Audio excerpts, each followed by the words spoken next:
evening and welcome to this very, very special episode of a show that we're calling Citizens Manifesto. And the reason why we're calling this Citizens Manifesto and not Politicians Manifesto, even though it's politicians who release the manifesto and it's up to citizens whether or not to accept it.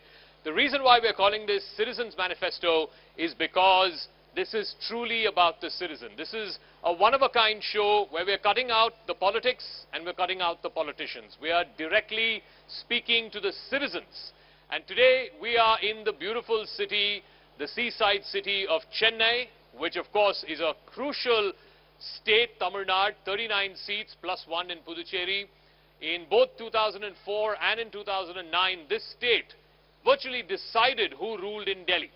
But in 2014 and in 19, with the Modi wave, the importance, at least the relative importance of Tamil Nadu has come down. Up until this time, because this time, the BJP, from the Prime Minister downwards, is making a huge concerted push to try and see if they can open their account here in this southern state. Will the lotus bloom or will the sun continue to rise? We will ask not the politicians, not the spokespersons, but the citizens of Chennai. So welcome all of you to Citizens Manifesto here on CNN News 18. We've got a wonderful panel of guests joining us here on the stage and a wonderful audience that's joining us here this evening. We're coming to you live from the ITC Grand Chola, this beautiful building right here in the heart of Chennai, the capital of Tamil Nadu. So let me introduce my guests. From right to left, Mr. R.K. Radhakrishnan, senior journalist with the Hindu and the Frontline Group. Mr. Mohan Raman, actor, familiar face here in Chennai. Mr. G. Dhananjayan is a film producer. He's a two-time National Award-winning author. We have Karthikeya Chelvan, who is arguably the most popular face on Tamil News Television, the editor of News 18 Tamil Nadu. And R.J. Deena is a very prominent, very popular R.J. here. He holds the Limca record for the longest R.J. program here in Chennai. Thank you very much, gentlemen, for joining us. And of course, like I said, a lovely audience here who will be asking questions to our panelists. So let me start with you, RK, because the Prime Minister was here yesterday and today. He's been campaigning. I believe this is the 8th time that he's visited Tamil Nadu since the beginning of this year. The question on top of everyone's mind, will the lotus bloom or will the sun continue to rise here in Tamil Nadu? The sun is refusing to set, Saka, as you can see. It's right on my face. It's in your face. It's on everyone's face. Of course, the Prime Minister is making a lot of effort in Tamil Nadu. But if you see yesterday, for instance, it was a wrong day to select that particular slot. In fact, he selected, no, I'm sure he didn't select it. Somebody in BJP selected it. I think there is a Trojan horse in the BJP. We used to think this about the DMK and the ADMK, that the DMK, when during Karunanidhi's time, he always had some spice in ADMK. It's like that with the BJP also. Yesterday was the day of Ugadi, festival for Telugus and Kannadigas, and of course, there is also this huge Ramzan festival also. This is the day where the central business district, where Modi had his rally, used to at least sell about 1,500 crore worth of merchandise, both on the street and inside the shops. So people who actually would have voted for Modi itself would have been put off by this fact that they couldn't do their business there. This is the first mistake that the BJP has done. They could have done it today, they could have done it one day ahead, they didn't do it. So this is the first problem. The other is, as somebody who flies in and out of Chennai, you would have noticed Chennai is the worst airport in the entire world. I mean, you have built airports after that in Bangalore, in Hyderabad, in Delhi and other places. But Chennai is the worst airport. Why is that? I mean, this is the one question that a lot of us middle class, upper middle class people and middle class people keep asking. But they built a new terminal. I think it's called Terminal 4 or something. I've not traveled in and out of there, but I'm sure you have. It's not any good? No. That terminal is for international flights now. Sure. It's an okay terminal, but you look at Terminal 4, I mean, this used to be the old international terminal, correct, which is being used by 2 airlines. It is possibly the worst thing anywhere on the planet, possibly. It has cockroaches and all kinds of things. So, okay, there is this thing of stepmotherly treatment starting from there. And you come to the central railway station, wherein the renaming was great. Modi had come down here, renamed it. It is called the Dr. Purachi Thalaivar Chennai, MGR Chennai Central Station. I mean, there is no Chennai in it, Central Station.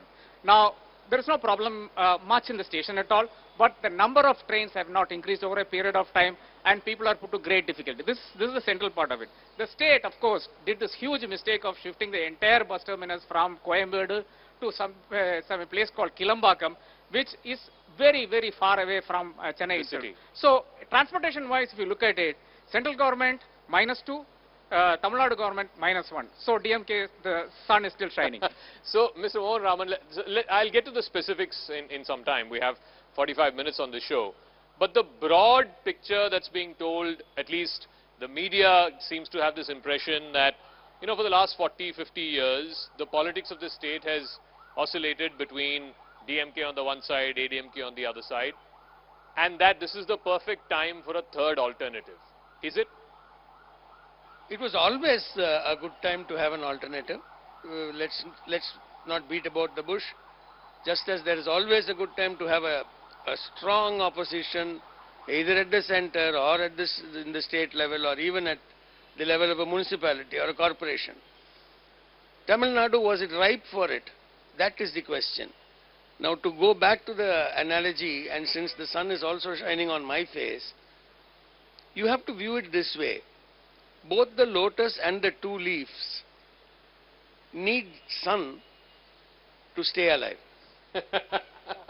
What does that mean politically? What it means politically is that unless the DMK is strong, you won't have an opponent to fight. Okay. Without an opponent to fight, there is no fight. Then it's a walk away, a walk through. Somebody just gives in, hands in the baton to you. It's not going to happen. Okay. Whether it's the two leaves or the lotus. Needs the sun. Yes, both have to fight the sun and fight each other to hit.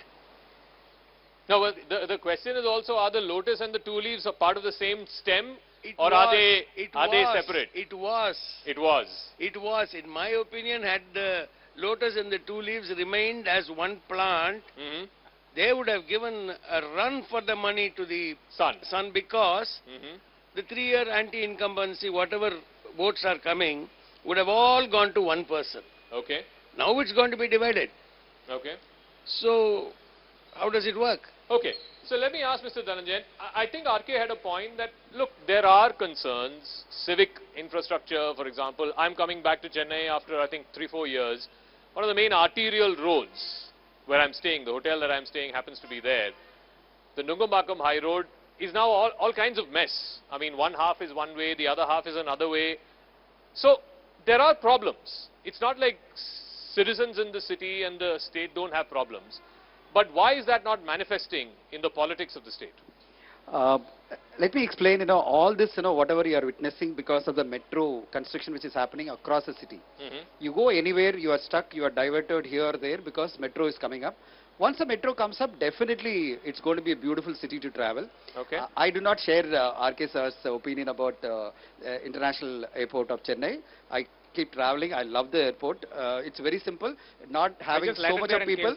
I just landed. I crash landed in the show. But maybe he's so used to international airports, he's looking for such kind of thing.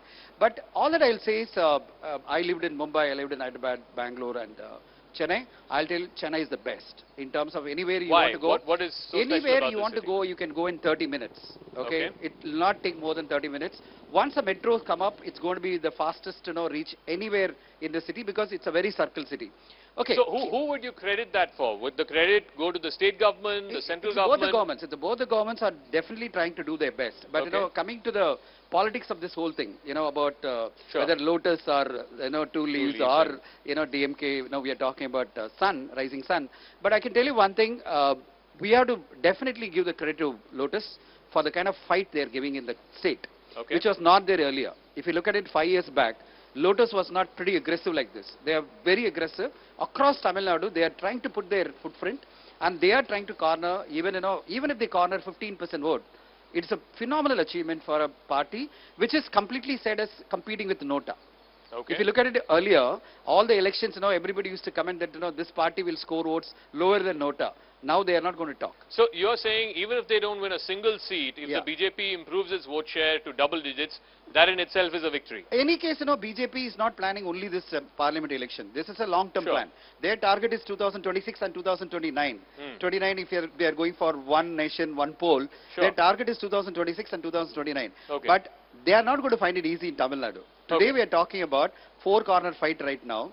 And in 2026, you're going to see 5 corner fight. Okay. With, actor, Thalapathy Vijay coming in with, his Tamaraga Vetri Kazhagam. Of course. Maybe probably he will join with one more hands and maybe it will be a 4-way or 5-way. And let's deal with the 3-way right now, and then we'll come to the rest. Today is 4-way. Okay. It's 4-way Who is the fourth? Nam Tamil Katchi. Okay. Please don't ignore Seeman, who is cornering 8 to 10% votes here. Okay. See, right now in Tamil Nadu, it's a 4-way corner. So I thought it was India Alliance, India Alliance, and ADMK there is Alliance. Nam Tamil Katchi, which is very strong. Okay. And he is cornering 8 to 10% votes. Okay. So let me ask KS, you've been in a tour of the southern part, the southern districts of Tamil Nadu.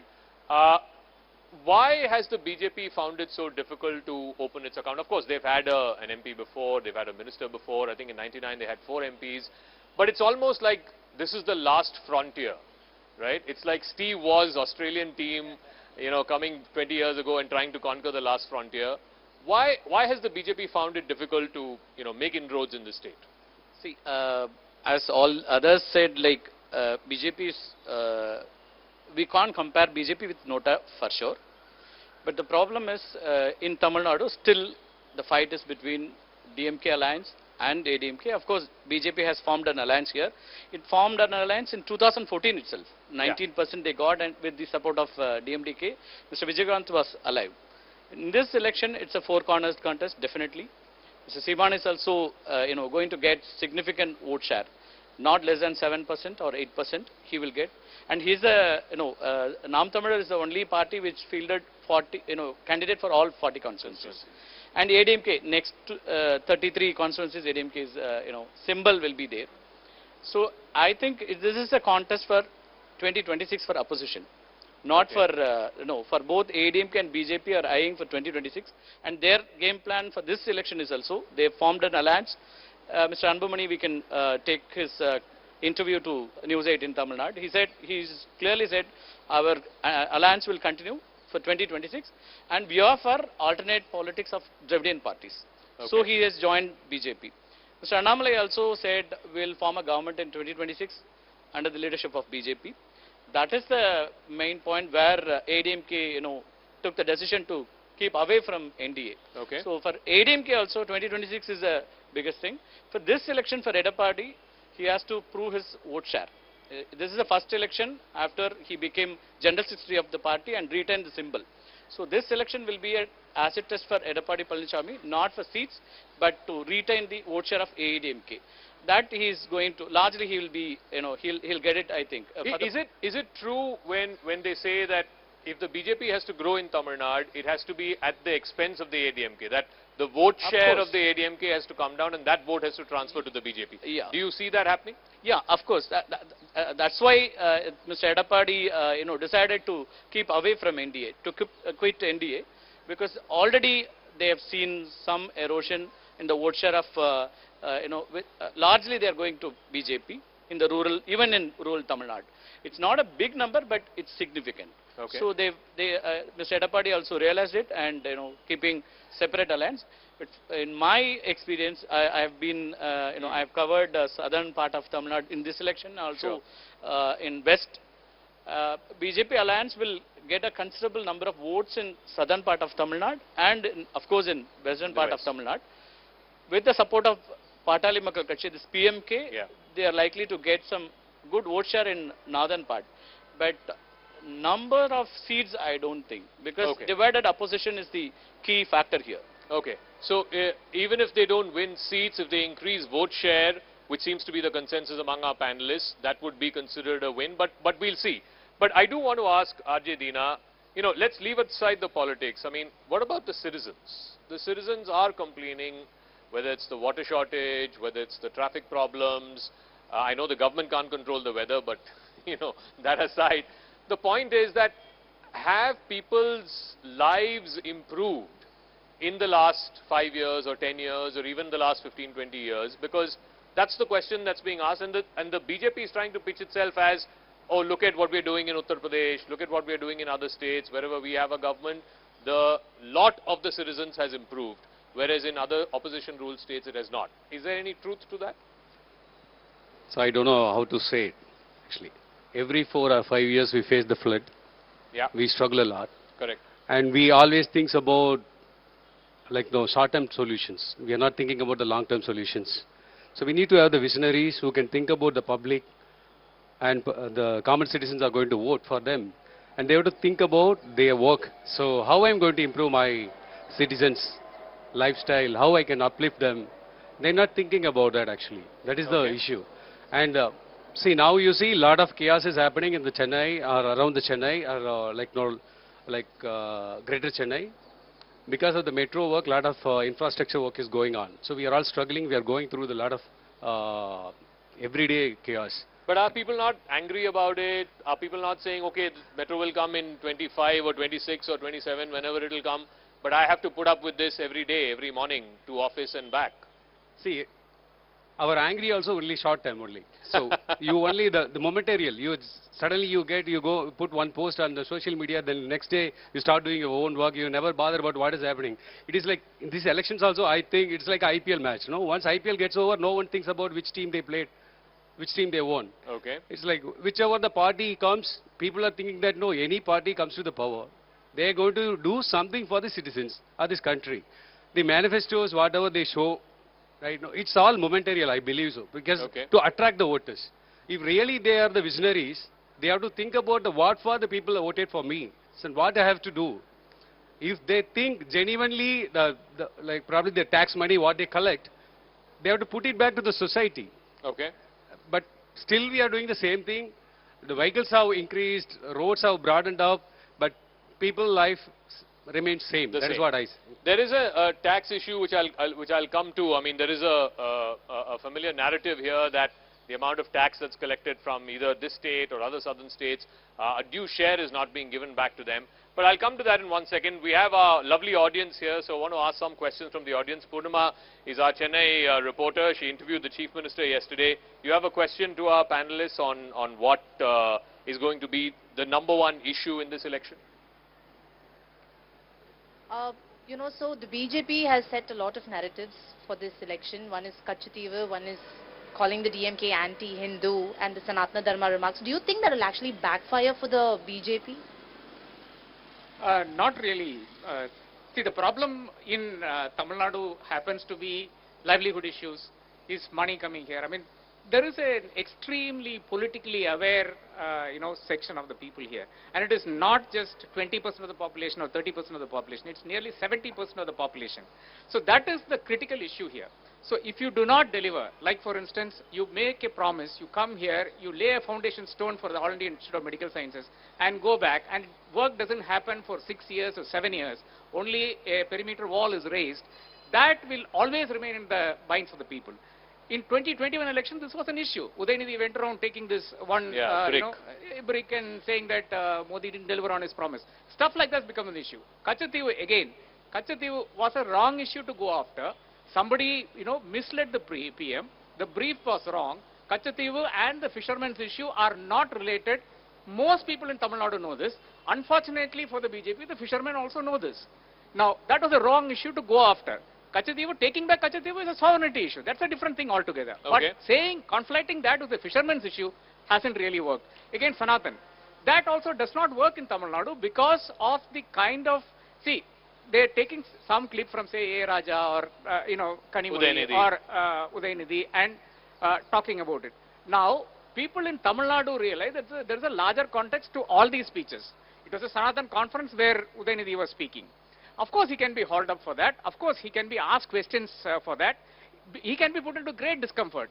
But barring that, it does not, translate into an electoral issue in Tamil Nadu because here it is the bread and butter issues which will work. The development that you deliver which will work, other things will not work. Okay, I'll come to that in 1 second, but I want to speak about this Kachativa issue because today even the PM referred to it, I think probably the 3rd or 4th time that he's talking about it. Now, RK has a point where he says Kachativa is a separate issue and the fishermen's and their fishing rights is a separate issue. The fact that fishermen are regularly detained, shot at, that is a very real issue for that community and in fact probably across the state. But to link those two, was that a mistake or is it going to play out in ways that probably RK and I can't see? No, I would agree with RK when he says that the political awareness of the population is pretty good. I wouldn't know the percentage. He's been out in the field. So anybody who's been there knows, as far as the fishermen getting arrested Yeah. by the Sri Lankan government, has been happening not now, Yeah, for a long time. for a long time. Yeah. So nobody, irrespective of who it was at the center or the state, whether they were in tune or out of tune, whatever it is, could do anything, because it is the Sri Lankan government which is coming and doing the damn thing. No, but why isn't any government able to stop it, whether it's at the state or at the center? They for have the last 30 arrested years? you and gone. Okay. So what can you do after that? After that you can only go and plead and say, boss, don't do anything, leave them. No, but India is a big country. It's the 5th largest economy. Sri The Lanka option is a is small then neighbor. invade. You can't do that. Nobody Okay. can do that. So the point is, people are equally aware of the fact that neither the lotus, nor the hand, nor the sun, nor the moon, nobody Is able to has solve. done to leave.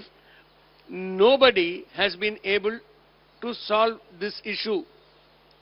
So, when he said development is one factor, and he said Sanatanam is not an important factor, I beg to disagree there. Okay. A large number of people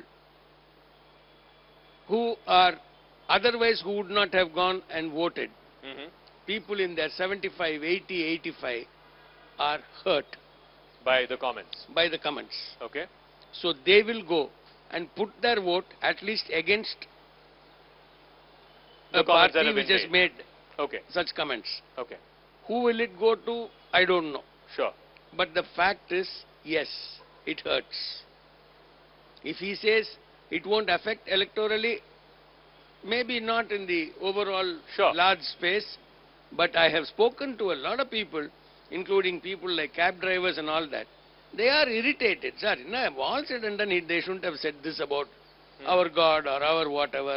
Okay. And it was not a Sanatanam conference. The conference was about eradicating Sanatana. Yeah. It was not eradicating caste system. I would have agreed with that conference. I would have probably gone and spoken. It was eradicating Sanatana and equating Sanatana to the caste system. Okay. The caste system is probably a subset of Sure. or an outcome of Sanatana. Okay. But it is, so you can't, it's like saying I'll throw the baby with the bath water. So there, a lot of people are aware of this little Distinction. difference, yes. The biggest difference is going to come. You're all talking of vote share. What is vote share? Vote share is the share of the people who have already come and cast the vote. Yeah. Every election, a good 35 to 40% of the people don't come and cast their vote. Yeah. And in each election, 5-year time, there's a big chunk of first-time voters coming in. Youth, with their aspirations, their hopes, their dreams, their desire for development. So If you there is- believe first-time voters will be voting against these comments? I don't know about this, all of them. No. There will be a Some of large them. section of first-time voters who are pro these comments. Sure. Let's be also clear. Okay. All I'm saying is, these matter. This already entrenched, committed 25% for DMK, 22% for ADMK, 2% for BJP, 7% for Seaman, they will all come and anyway cast their vote.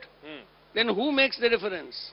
It's the It's uncommitted those who are on the voters. cat on the wall, the undecided, people who keep changing year on year, Okay. on issue, on candidate versus each candidate. So, therefore, what is important is this. And here I would like to go back to Mr. Dhananjayan's comment that 2026 somebody is going to clear the pitch. Okay. The entire youth vote, the entire first-time voters, all of them will go behind my friend Vijay. You think so? Yes. He But has, the he has recent the history charisma. of actors turning politicians has not been particularly encouraging. No, it has been. Vijay Kant, what a performance he gave in his first So he time. won, I think, about 8% votes in the first election. How many that he- seats in MLA? I think 4. I don't know. I don't know the exact numbers. Maybe And 3 then or 4. went on to get 25. 29. 29. With support of AD. But that was in alliance Yeah, with the but ADMK. you come, once course. you come and then show your strength Okay. and say, I have 10%. No, Mr. Kamal Hassan launched last election. He's not Mr. made Kamal much Hassan of an didn't do impact. it. He didn't translate it. Yeah. He went off. So, I'm not questioning the wisdom of Mr. Kamal Hassan. He's done it for reasons Okay. best known to him. Okay. But Vijay is going to clear the pitch. in 2026. Okay. So let me ask Mr. Dhananjayan, on the Sanatan comments, do you agree with what Mr. Mohan Ram said, or do you agree with what RK said? Do these comments have any reflection on the ground? Are people angry about it, or they don't care? Absolutely, they don't care. They don't care. Like Dina rightly said, see, people of Tamil Nadu are more about what kind of welfare you're going to give me, what kind of support you're going to give me. Today, if you look at it, DMK has done a phenomenal job in terms of, giving 1.15 crore families 1,000 rupees to the families per month. No other government, state government can do that. Well, the BJP calls it freebies. No, whatever you call it, BJP, a lot of state governments have promised the same thing in their manifesto. Look at it, from then onwards to the families 5,000 rupees, then giving breakfast to the students, which has brought in lots and lots of students to the, school, which was not happening earlier. In fact, a lot of international countries are looking at, like Canada to various countries are looking at how, the young children are able to bring to the class by giving them morning breakfast.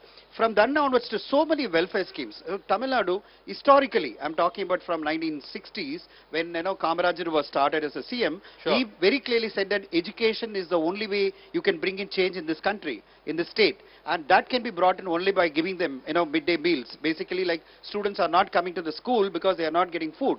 So he ensured that midday meals are started, then industrialization started in Trichy and all the belts. So he said simultaneously, one side you take care of the people through welfare, other side you develop the state. So that is the way DMK government is doing it. So but crores of people. On this whole Sanatan issue, and I really want to know the bottom of this. This is avowedly a very religious, deeply religious state. I mean, there are probably more temples in Tamil Nadu than there are in UP and Bihar. And yet, why do you say that these comments will not irritate people? I would put it, I'm proudly to say that, Tamil Nadu is the most harmonious state where we live with all the brethren of, Christians, Muslims and everybody. We don't look at the religion at all. It is the most harmonious state, I can proudly claim. Here we have friends, we don't look at it at all. I come from industry where we don't look at it which religion you belong to or which caste you belong to. We talk about as a fellow human being in Tamil Nadu. Tamil Nadu is a proud state, despite the fact it has got thousands of, illustrious temples, but we celebrate this differences of religion, differences of caste and practices, yet everyone looks at the humanity. The humanity is highly respected in this state. So that's why this Sanatan and all this stuff, perspectives. But I would agree with RK and with Mohan Ram on one thing. There is no need to talk about beliefs of other people. Okay, which unnecessarily irritates or disturbs the people. My personal perspective is, allow, like this government, the state government today, they are very clear. The CM, Mr. Stalin clearly makes it, I am for everything. Like, every religion can, prevail and keep doing whatever they want. In fact, they have done some 5,000 temples, Kodamurukku, which is called celebrating annual festival. No other state government has done it. So he makes it very clear, despite the fact we practice Periyarism, we practice Annaism, but we still follow every religion has to be respected. So all that I'm saying is, when you are a state managed, in a manner which is like harmonious to every religion, why talk about any religion in the Sanatan or comment about it, which irritates even the 0.3% or 3% of the population? So, because Tamil Nadu is much aware of, Tamil Nadu audience and people are much more, their exposure is entirely different than the rest of the country. That I can surely tell you. I'll tell you, electorally, you have asked about Kachativu. Yeah. See, in 2009, there was a final phase of war in Sri Lanka. All the political parties in Tamil Nadu raised this issue as a main key issue in the 2009 Lok Sabha elections. But DMK Congress combination alliance won the majority seat, I think 28 or 27 seats. So Sri Lankan Tamil issue is an emotional issue and it attached with everyone, but it is not an electoral issue. It never be. So people don't But vote what about on the fishermen? The fishermen is... Fishermen is again, people will be, their concern is with fishermen, their concern is with all. But this Kachitiv is not a new issue in Tamil Nadu. Of course. It has been discussed in many elections, many times in many stages. It's not a new issue in Tamil Nadu. Sure. That is one thing. I don't know whether this narrative will work for Tamil Nadu. Because it has been dealt in many times, it was discussed in state assembly, it was discussed in many political forums, many elections. Again, I'm saying these are all maybe useful for creating a perception, not the vote bank. I think you have a question here. Yeah, go ahead. Vijay change pannuvaara Tamil Nadu? I think. See, any state, it's going to be very challenging to change overnight. Okay, unless there is a collaboration from the central government. I can see that, in the recent interview, one of the MPs from Congress, said from Tamil Nadu, he said he could not fulfill the promises he made because he is from opposition and he couldn't get any of the, benefits from the central government. Okay. Today, the central government looks at anybody from opposition, any state government or anyone, who won, from the opposition party. They don't sanction all their schemes. They don't sanction to the state government. State government is giving a narrative very clearly. They are not given for the floods or they are not given any money for the support. So basically, whether either Talapati Vijay or anybody comes in, unless you are actually having a collaborative, operation with the central government, in some way, collaborative operation, I'm talking about, there is some understanding, tactical understanding, or, maybe seat sharing, maybe whatever it is. Unless, you got a very collaborative central government with you, they are willing to support you, they are willing to travel with you, you are not going to see any change in the state. The state is going to continue to suffer. We are not going to get sanctions. We are not going to get support. And we'll be continue to fight in in politics. Since we have an actor in our midst, I just want to complete on one particular Quickly, thing about the money bribe. Yeah. I'm talking about, I've been speaking to a lot of voters. I just want to tell you, they're saying very categorically, everyone who's contesting is a crorepati. Their assets are declared 100 crore, 200 crore, made out of politics. Okay. Let him pay back the money. You know what they say? In fact, they're all against, this one nation, one poll, because they want more polls. Regular so polls. more money. No, they say that only when the polling happens, I'll be paid money. Assembly election, parliament election, by-election, if it keeps coming in, I'll be paid because I'm not taking care. Okay. Most of the people have that opinion. Only during the election I get some money. Why are you stopping that? You made a lot of money out of the politics. You made being an MP or MLA, you made a lot of money. Give me the money. Pay back the money. They're claiming as a right. So, no, I want to come back to the actor's question, because you're the only actor in this panel. You're an actor also. No, but my point is, there was a time when cinema and politics were intrinsically linked in this state, from Karunanidhi, Jayalalitha, MGR, all of that, to the actors in the last 10, 20 years, whether it's a Vijaykant, a Kamal Haasan, and now even a Vijay. Why are they not seeing the same kind of heady electoral success that the previous generation saw? The previous generation's films ran for 25 weeks. Silver Jubilee. They were the only available source of entertainment for the public. There was no IPL. Indian team hadn't won the World Cup. There were no other heroes around. The youth wasn't that tech savvy to carry their entertainment here. Now boys, youngsters and girls are watching Korean movies, they're watching Japanese movies. So the alternates are there, which is why none of these people are able to make that level of an impact which an MGR did or an NTR did. Yeah. After that, everything has been only downsized. Sure. The question he asked is, will Vijay be able to change Tamil Nadu? I don't know if he will change Tamil Nadu, but I certainly know he will promise to change Tamil Nadu, and that promise may work well with first-time voters, youngsters, and so on and so forth, and people searching for an alternate from the existing group of people. Okay. So let me come to the concluding part of the show. We've got another 5, I have 7, one comment. Quickly, please. For the first time in so many years, during the last floods, it didn't happen in 2015, last floods, there was 9 inches of water inside my house. This despite the fact that storm drains have been dug, and so these issues have to be addressed, because when politicians are going up, down, like say North Madras, deep into the places where water stagnated for 2 weeks, 3 weeks after the issue, those politicians are being asked that question. Okay. Where were you? Why did this happen? You promised me a clean.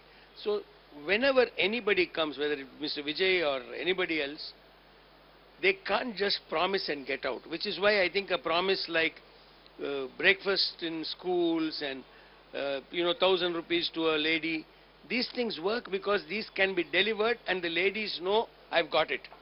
This is a brilliant scheme, a strategy by the DMK, which the BJP have and the opposition have not caught on. They are catching on to the wrong issues. Kachativu is, yes, a big thing, but it's not an issue. It need not be spoken about. It's not an electoral issue. Okay. Sanatan is important, but as he said, maybe for 3 to 5% of the hardcore religious people. So that is not an issue. But you should take on things like, even what RK said, is this an airport worth talking about? Sure. Okay, so let me come to the concluding part. I've got about now 3 or 4 minutes to conclude. So, KS, I'm going to put you in a spot. You've travelled more than anybody else on the panel, more than anybody else in the audience, certainly more than me.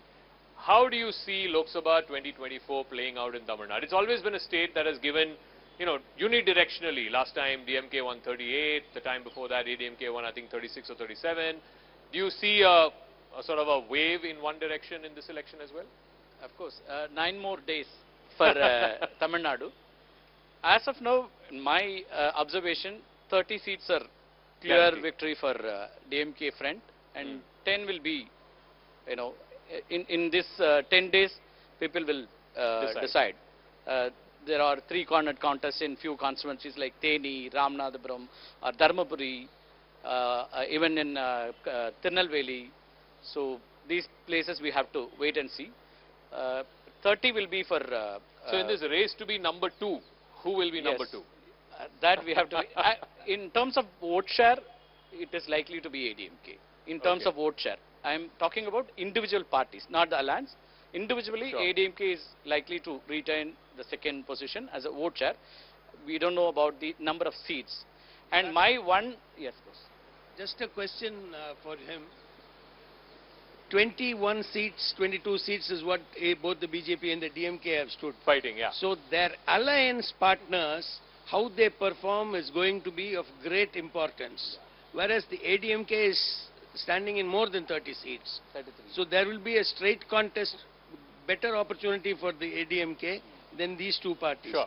What is your view on how the allies are going to perform? Yeah, for ADMK, Namakkal is likely to be the promising constituency as of now. Namakkal, they are doing good. Erode, they are doing good. Pollachi, of course. These constituencies, they are giving good fight. Apart from other, alliance partners and all. For DMDK also, Kadalur is very promising, and Virudhunagar, where Vijayakant's son is contesting, Manikam Thakur, there's a promising constituency for ADMK ally. Okay. Apart from these predictions and all, I wish to say one thing. Sure. See, in any elections, the vote share is about 70 to 72% polling percentage in Tamil Nadu. And in Chennai, it will be at least 10% less. Why? Because these urban voters are always writing so many issues in Twitter, in Facebook, in Instagram, but they are not going the letters to the editor to the Hindu. Yeah, no, that's the highest form of protest, which of course in one movie, one of the actors, I think Vivek had said, I will write a letter to the Hindu. And then it's a weekend. April 19th is a weekend. So Friday, people will take a holiday and then go off. Of course, it's a very... it has been consistently, the vote share, the polling percentage in Chennai is always less than the state average. So we are doing My Vote, My Right campaign in Tamil Nadu. Also, I wish to emphasize, it is my duty. Of course, absolutely. Then I'll give you the final word, 30 seconds I have to wrap up. What is your expectation from this election, 2024? So whoever wins the election, whatever the manifesto they promise, they have to fulfill it. Sure. They have to be truthful to the people, citizen of this country. They have to do their duty perfectly. And I hope this election will bring a lot of changes, whatever they think, whichever the party wins. Let the voters decide.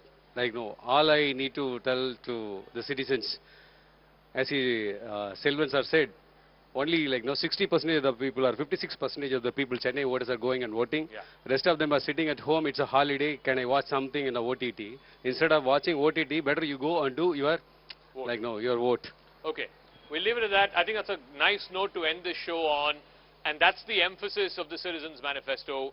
In urban centers, whether it's in Chennai, in Bengaluru, in Mumbai, there is a degree of voter apathy, and we're trying to get the urban voter to come out and cast your franchise, because at the end of the day, yes, there are problems, whether it is infrastructure, traffic, the floods, whatever it is. Urban voters are facing the brunt of it. And if you want to register your anger or protest or simply exercise your franchise, you've got to show up.